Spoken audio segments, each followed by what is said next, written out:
thank you so very much for tuning in to Fathers Who Care. And of course, it's a pleasure for us to be back on the air to talk about things that's happening in the community, folks that are in the community who have been vetted, who has been committed, who has been good servants and stewards of the time in the community. And we want to just thank those who are watching us this evening.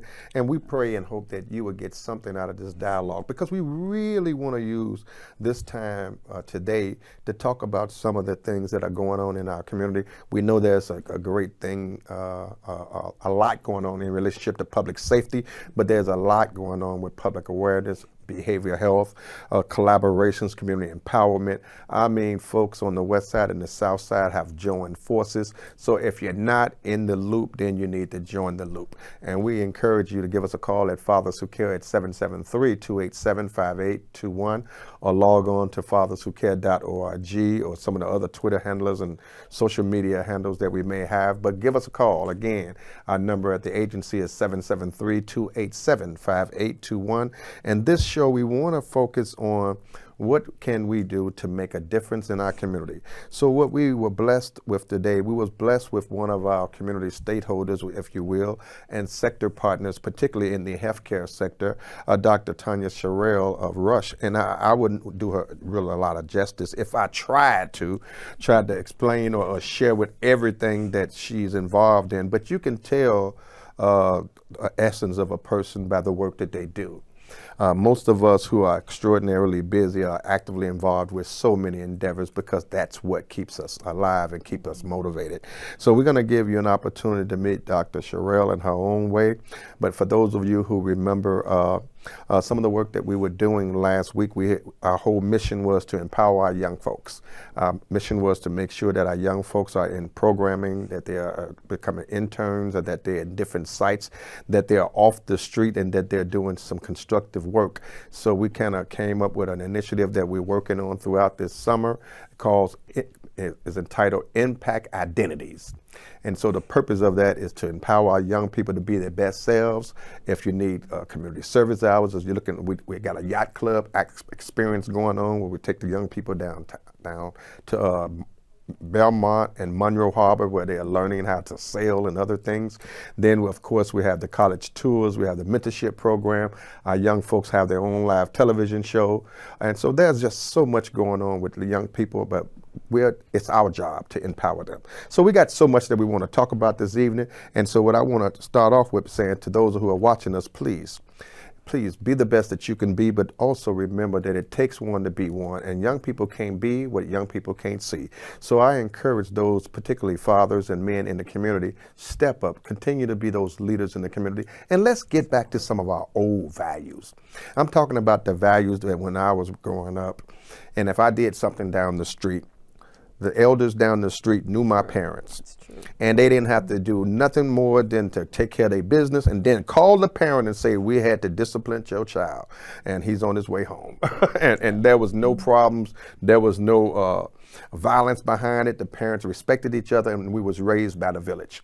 So Dr. Sorrell, I want to talk to you specifically tonight that as community stakeholders, what can we do in urban communities, particularly, to bring about social change, to bring about equality, to bring about access to services, particularly for people of color? I mean, we are really battling with a lot of social ills in our communities, and folks are really just depressed. They're isolated. They feel uncaring. You talk to us today about the suicide rate, the overdose rate, how it's going up. So we want to talk specifically about that and some other issues. But before we do that, Dr. Sorrell, give us an introduction of who you are and why are you so passionate in the work that you're doing. But most of all, thank you so much for joining us. Well, thank you for asking me. But I felt your here. spirit months ago when I first met you. Well, thank you again, Reverend, for asking me to be here. Yeah, my pleasure. My name's Tanya Sorrell. I'm an associate professor in the Department of Psychiatry and Behavioral Sciences at Rush University Medical Center. I'm also the director of Rush's Substance Use Disorder Center of Excellence. And that program is, as you say, to go out into the community and to really reach in the best ways we know how from not only a research but a clinical standpoint, the community members who are at most need. Sadly, these days, people do feel disconnected. Absolutely. People feel that what is the point? What is the reason? And we, as part of Rush's Substance Use Center of Excellence and our community behavioral health program, want to inform the community that each and every person is important, that each person has a role to play in helping themselves, their families, their communities to be able to move forward in a positive way. One of the largest parts that we do, when you ask what can stakeholders do, is to educate, because as you would say in church, our people are truly dying from lack of knowledge. Absolutely. Lack of knowledge on what they need to do Yep. for behavioral health, for their emotional and physical health.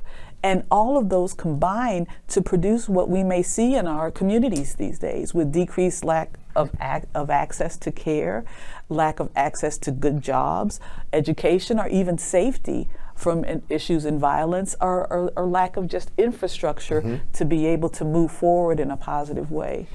All of those things then can lead to issues in mood or depression or alcohol use. And we're seeing those sad results in the statistics that we talked about earlier. But now, you kind of took it to your passion, but you also stayed in the arena of your profession.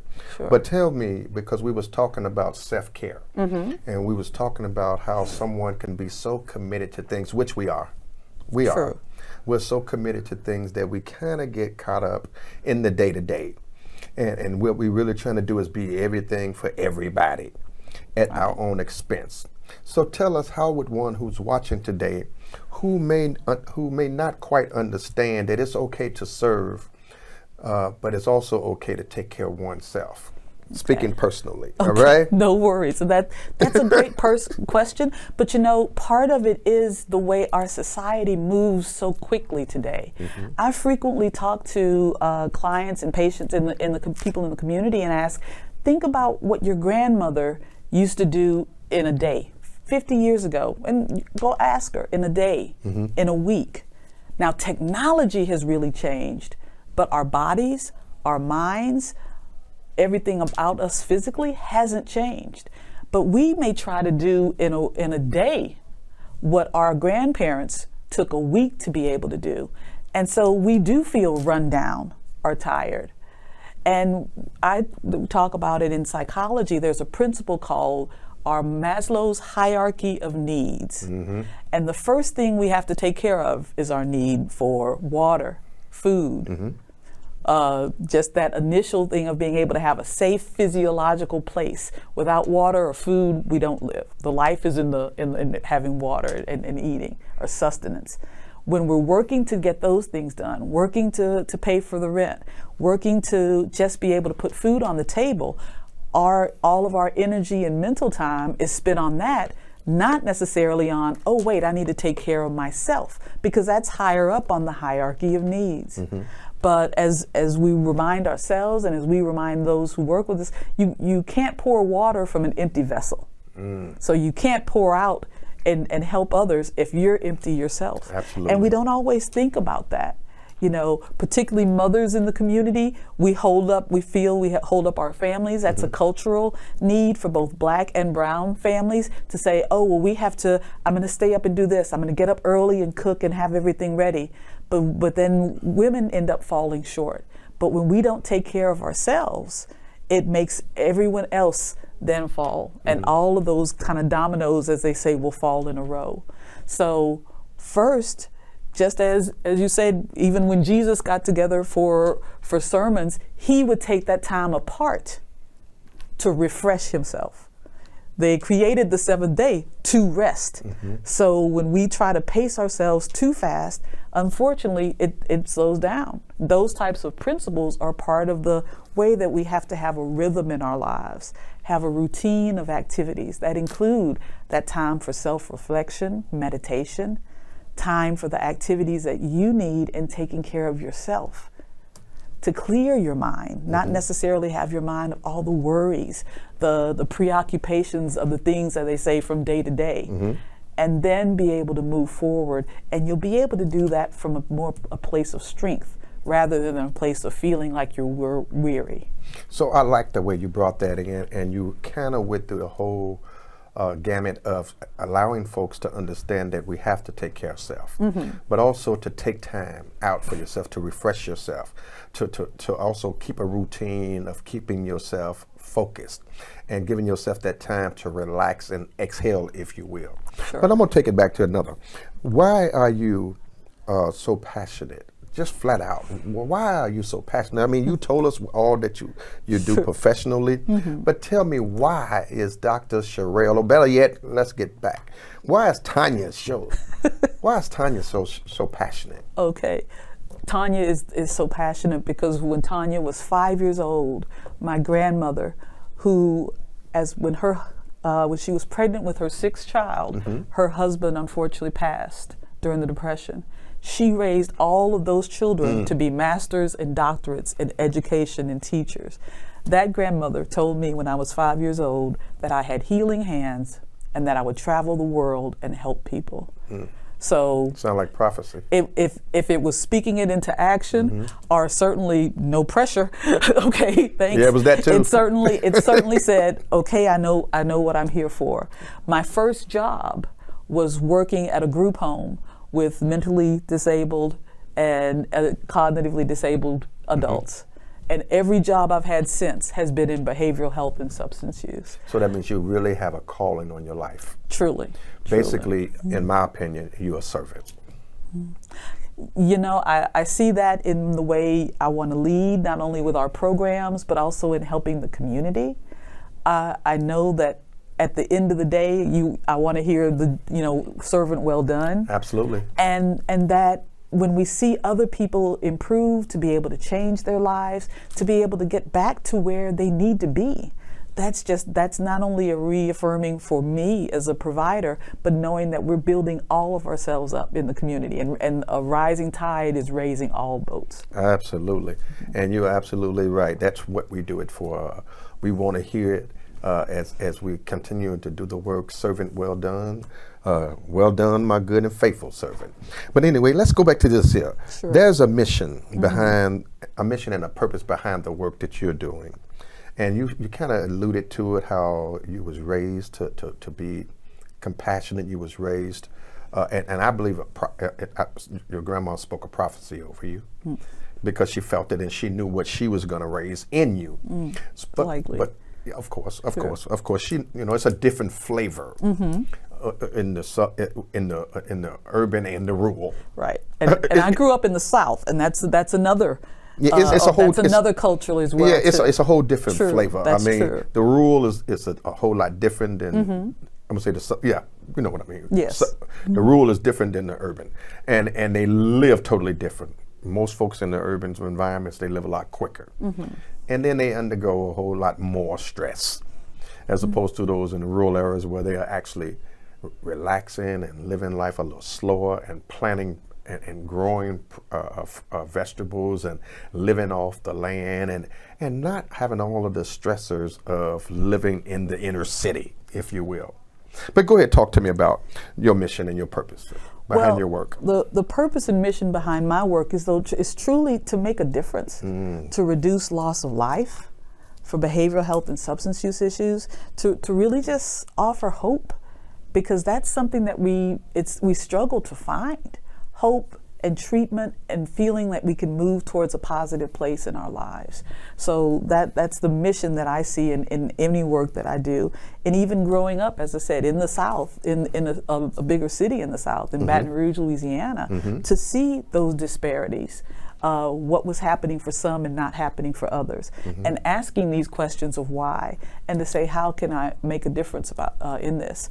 But also to your point about rural and urban, it's important not necessarily to pit those as two different things, because unfortunately that's a message that sometimes may play to try to work against rural and urban persons getting together. Because think about it like this too, that same farming family that you explain and discuss and describe so well, they're also now struggling with cuts. They're struggling with changes in their environment due to climate change. So a large percentage of the corn crop is at risk this summer because of the heat and severe heat that we've had, and the lack of rain and drought. So those same potential, and I know you had mentioned, and we'll talk about some of the structural issues that may happen for urban, they also happen in similar ways for rural communities. Hospitals have closed in rural communities. States that have not expanded Medicaid, many of hospitals that are in those states have closed, and the rural hospitals are sadly the first to close. So their access to health care can be just as problematic as urban access to health care for someone who lives in the rural city, in the inner city. Access to good jobs. When a lot of manufacturing and construction moved overseas, those were jobs that were in rural areas. So unemployment, poverty, can be a similar issue in urban areas as in rural areas.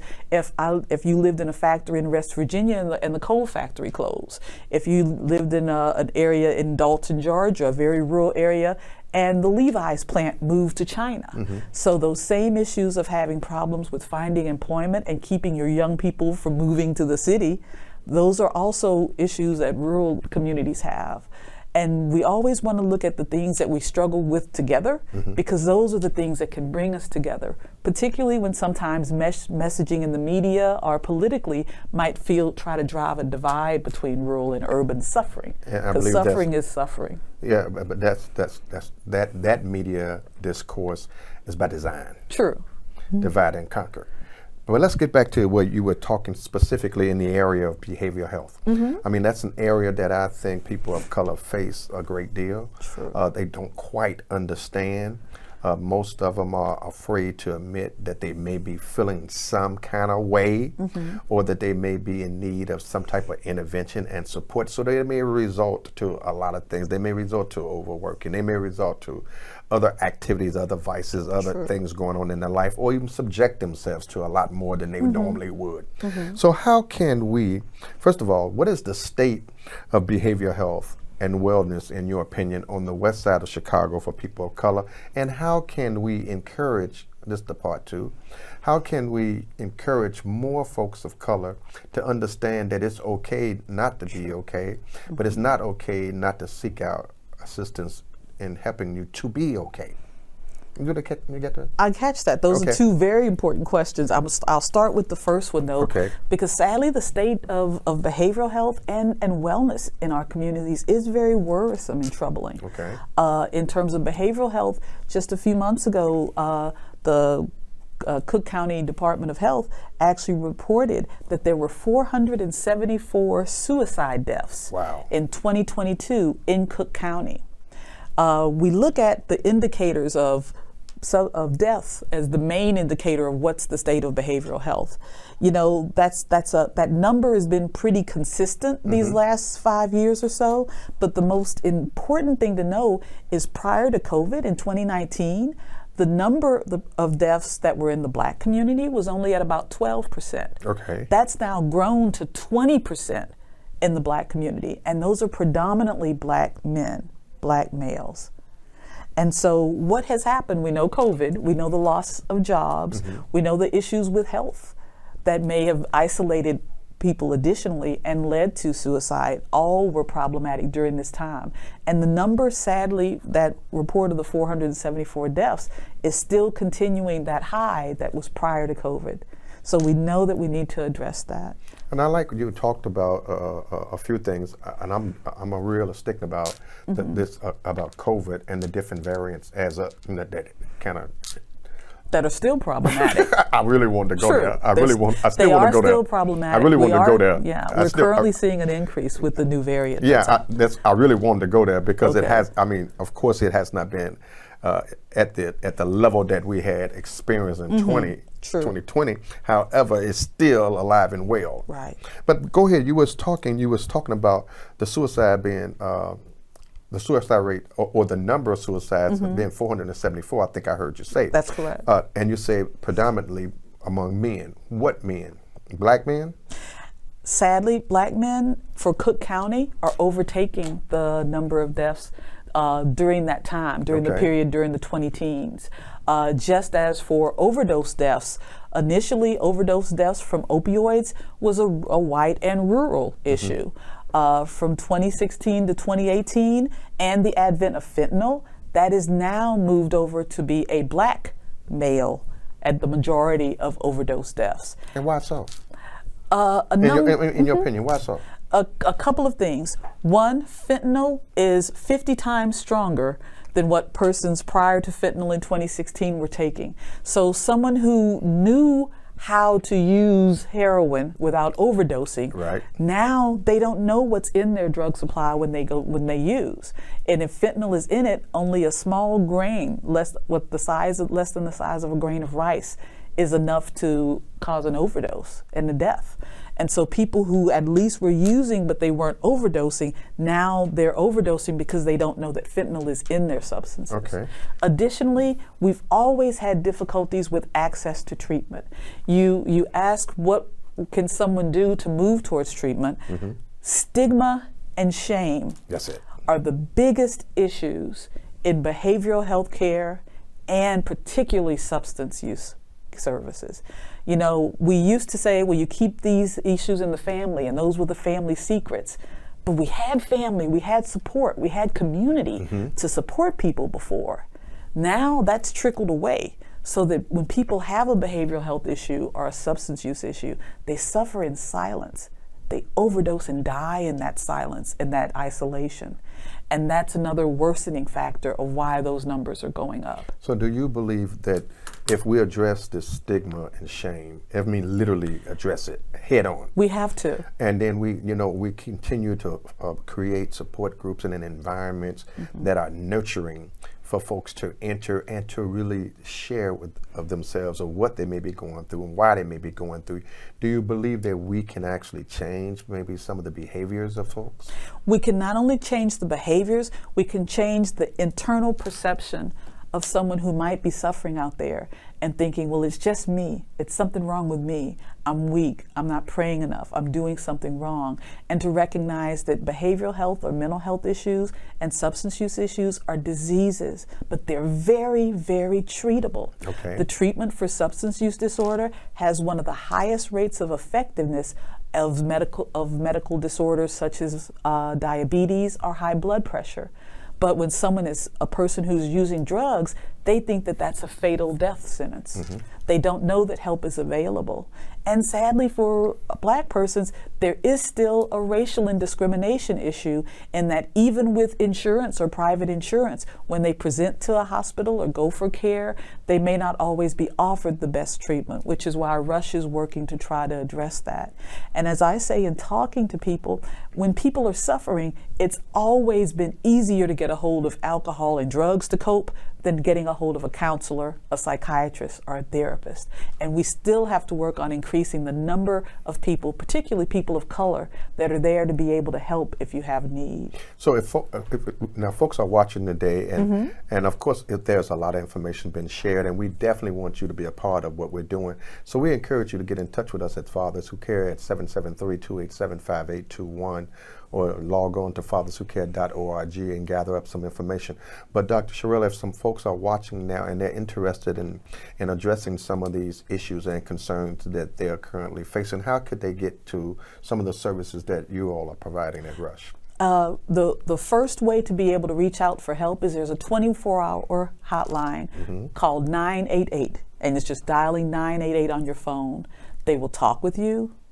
They will intervene. They will help you to get to services and care. So 988. 988. So 988 is the number that they can just call and they can talk to folks, and folks will walk them through some things and get them to some close. Point them in the right direction. Absolutely. Get them to care and help.